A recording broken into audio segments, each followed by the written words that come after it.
Oddly enough, for a nation which had experienced several major ship design programs stall out over minimum range requirements for Pacific operations, which sent otherwise conventional designs into a catastrophic death loop of ever-increasing size and cost, by the end of World War I, outside of a Yamamoto handful of experimental hulls, the US Navy possessed no submarines at over or even close to 1,000 tons displacement, despite both the UK and Germany having built several classes of such vessels. Immediate post-war construction had begun around the 8 to 900 ton S-class, but as the main run of the class was still under construction and commissioning, as the 1910s turned into the 1920s, the latest and greatest frontline US Navy subs were the approximately 575-ton R-class, typically manned by around 30 officers and men. Due to Japan being the new major perceived threat for the US, Submarine Division 14, or Subdiv 14, consisting of 10 of the R-class, just over a third of the entire production run, had been assigned to the growing naval base at Pearl Harbor, Hawaii.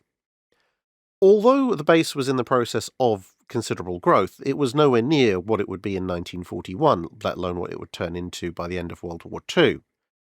Aside from the submarines themselves, in the early 1920s, the only ships that were permanently stationed there were either harbourcraft, small vessels like patrol ships, and the occasional ship that just wasn't going anywhere anytime soon, like the 1880s vintage cruiser USS Chicago, which had been turned into Subdiv 14's floating headquarters by the simple expedient of tying it to the end of a nearby pier.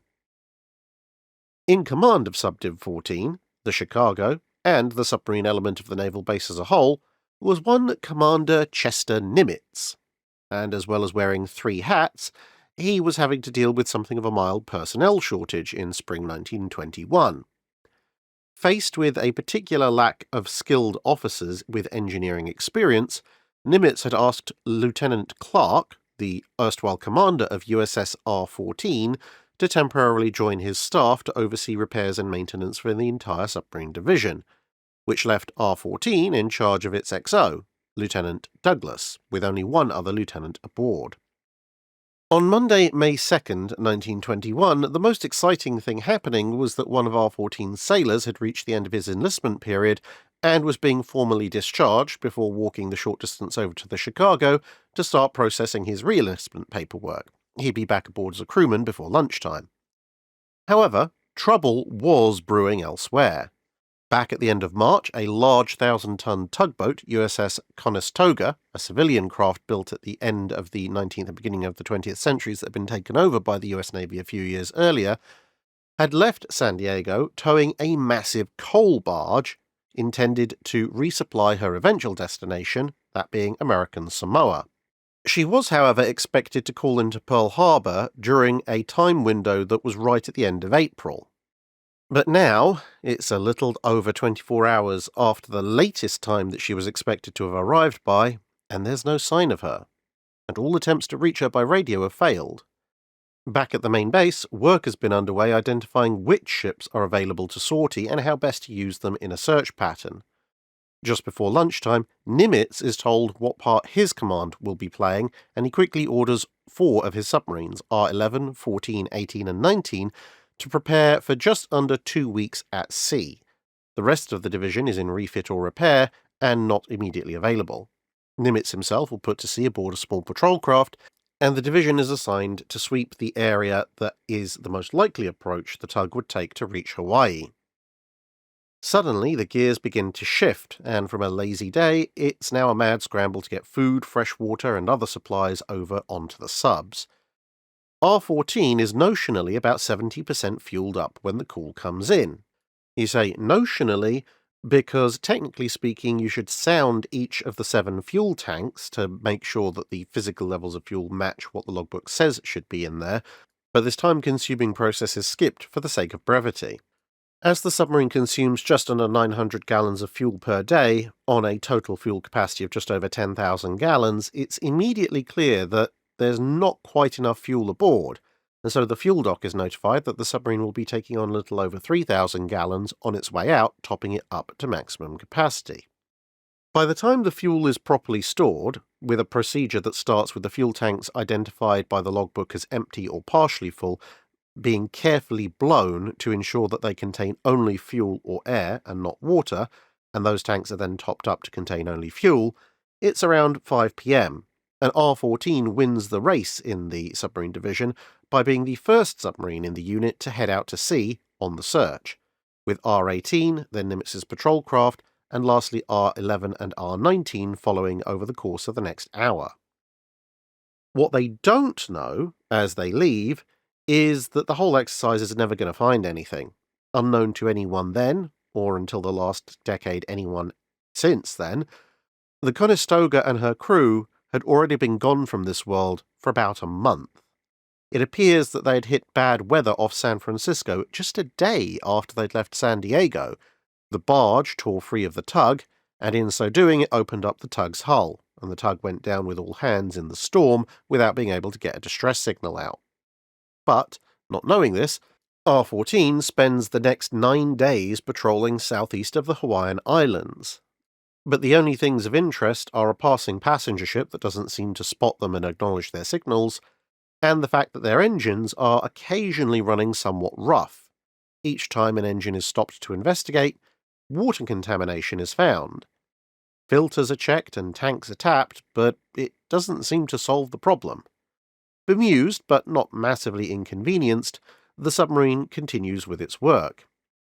On the 6th, some of the food is found to be rotten, and so it's chucked over the side, and then over the night of the 10th to the 11th, fuel is transferred from the reserve tanks, tanks 1 and 7, to the main tanks to keep the latter full. The 11th dawns, the last day of searching before they have to start heading back home. It's hot, there's no breeze, and they haven't seen any sign of the missing tug, but they hope that maybe one of the other searching vessels has had better luck. But then, just before 6 in the evening, the engines start to sputter. A report comes up that water is in the fuel again. Purging it has been initiated, and in less than 10 minutes they're back underway. But then just 20 minutes after that, the starboard engine shuts down, unable to draw enough fuel to keep running. As the engine room crew work on this, assuming that it's yet more water contamination, R-14 continues along on one engine, something that they've done in any case several times over the course of the search, to let the engines cool and to extend their fuel economy. But at 22 minutes past 7, the portside engine also dies, ostensibly from lack of fuel. Minutes pass, but neither engine comes back online. After just over an hour, the problem becomes far more clear and far more worrying. The submarine, somehow, is completely out of fuel. The two senior-most officers, Lieutenants Douglas and Gallimore, try to work out how on earth this could have happened. After the engine room staff sound every tank on the submarine, they make a devastating discovery. The 2 reserve tanks, number 1 and number 7, which had been assumed via the logbook during the preparations to depart were full of fuel, and therefore hadn't been blown, had in fact been full of compensating water instead.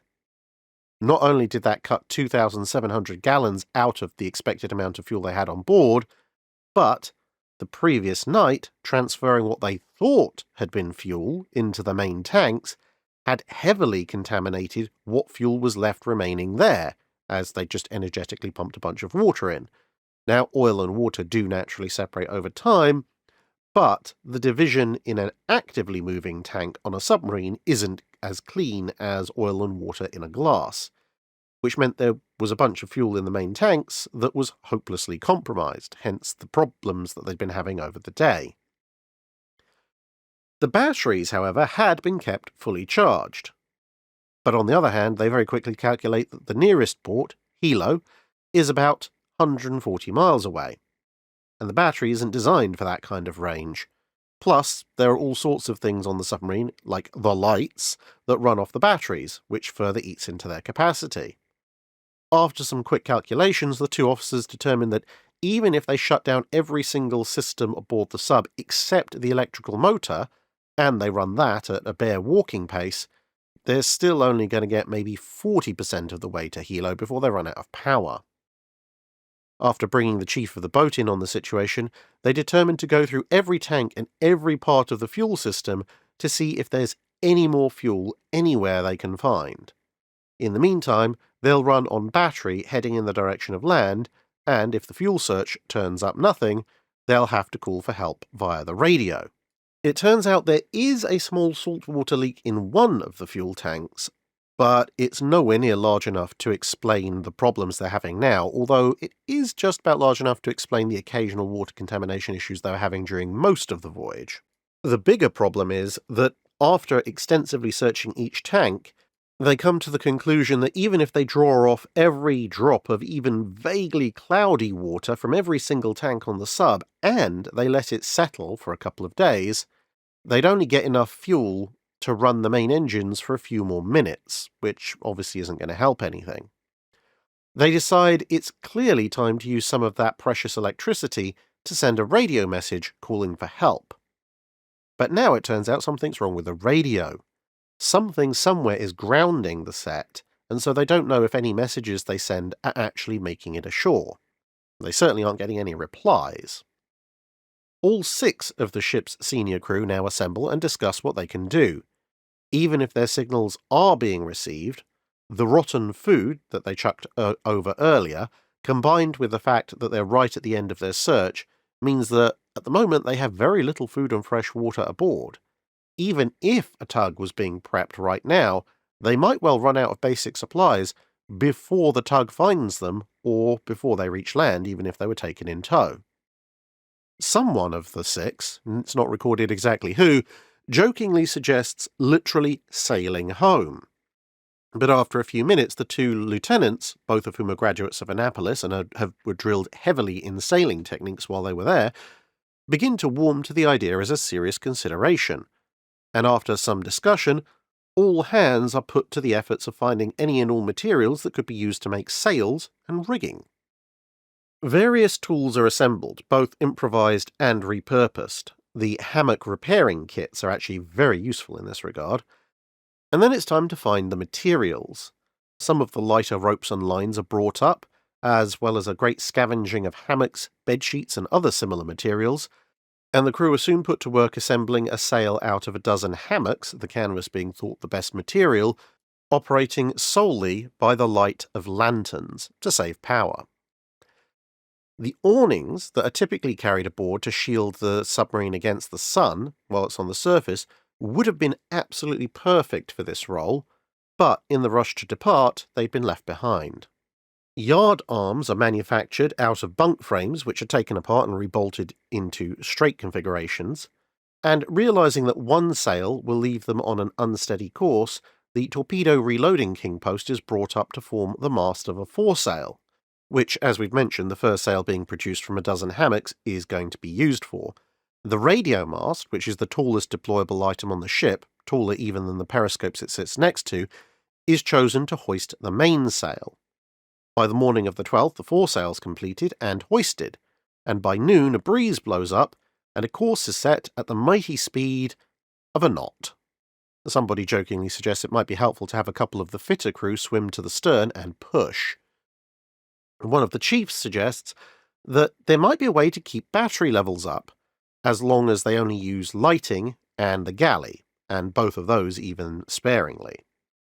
Since now they're underway, if they declutch the dead diesels from the twin props, the propellers will then windmill in the current.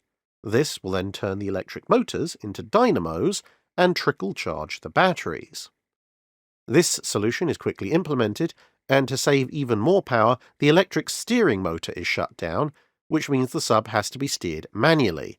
But much like a car whose power steering has failed, this requires great effort, and so a short rotor of the strongest men on the sub is set up to help keep the sub on course. With a foresail at least getting them going in the right direction, even if at a crawl, the blankets are now stitched together into the mainsail. More bunks become its upper yardarm, with the officers' curtain rods becoming the lower yardarm. By the evening, the mainsail is hoisted and speed climbs to 1.5 knots. Exhausted, the crew mostly rest overnight. But on the morning of the 13th, with the easternmost point of Hawaii's largest island coming into view, the sailors decide to use the boom of the torpedo loading crane to create a mizzenmast. Using most of the remaining blankets and bed frames to form it, this third sail is installed, with the boom being slotted into a socket that's actually designed to support a small crane that typically helps to service the engines in the aft section of the sub. By mid-afternoon, the sub is now officially a ship, as it has 3 masts, and speed has picked up to about 2 knots. The rest of the 13th then passes without incident, but the 14th is more exciting, with the submarine tacking against an annoying 1-knot current that halves the speed of their advance, plus they're forced to reset all the sails when the wind shifts from heading east to heading west. On the morning of the 15th, they determine that they are just 25 miles from Hilo, but passing through an area with an awful lot of contrary winds and currents, so it's decided to risk a 4-minute run of the starboard electric motor to force them into clearer water. Shortly after some jury rigging on the radio, they manage to get a signal out, and soon R-12 is being stocked with double rations and fuel, and sent out to find and resupply R-14. At around 0600 on the 15th, Hilo is now just off to port, and so the sails, yardarms, and all other accoutrement are ordered to be taken below, and the batteries, which thanks to the windmilling propellers are still almost fully charged, are called upon for the last leg into Hilo under power. At a speed of about 3 to 4 knots, the last few hours are spent getting into the harbour and securing alongside a commercial pier. The crew almost immediately head for the nearest place serving fresh hot food and cold beer, and then spend the rest of the 15th recovering from their ordeal. The next morning, R-12 shows up, and soon fresh supplies and fuel are being transferred over. Just after 11 in the morning, R-14 departs Hilo, now under far more conventional power, and around 0700 on the morning of the 17th, the submarine is back in Pearl Harbor, heading for the submarine base with a fair bit of explaining to do. Now, Nimitz could have court-martialed both of the lieutenants, as R-14 had been put into considerable danger by their failure to manually check all the fuel tanks as they were preparing to leave, which was procedure. But set against the rush that was involved to get the submarines out on the search, as well as their performance in getting R-14 home safely, Nimitz instead opted to move R-13's commander to take over R-14, which also allowed him to keep Lieutenant Clark on his own staff. Not making Douglas the permanent commander of the sub at that stage was rebuke enough, he considered, but it was softened by a letter of commendation that he wrote, which congratulated Douglas on getting the sub back under the unusual method of sail propulsion. Lieutenant Gallimore would go on to command R-15 before transferring to the Naval Reserve in the mid-1920s. He was called back for duty in World War II, and he would run into Nimitz again toward the end of the war. Although he was now a fleet admiral, Nimitz still remembered Gallimore and greeted him by name. Lieutenant Douglas went on to command R-2, S-44 and S-38, remaining in the active duty Navy, and by World War II he was a full captain in charge of a submarine tender. But he was then moved on still further, and would spend most of the war commanding the extremely valuable, yet extremely vulnerable, troop convoys heading to and from North Africa. R-14 herself would stay at Hawaii for the rest of the 1920s as an active submarine, before being transferred to the submarine school in Connecticut for the 1930s as the S-class replaced her.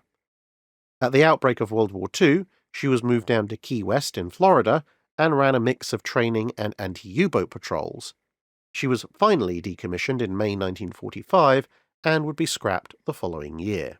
That's it for this video. Thanks for watching. If you have a comment or suggestion for a ship to review, let us know in the comments below. Don't forget to comment on the pinned post for dry dock questions.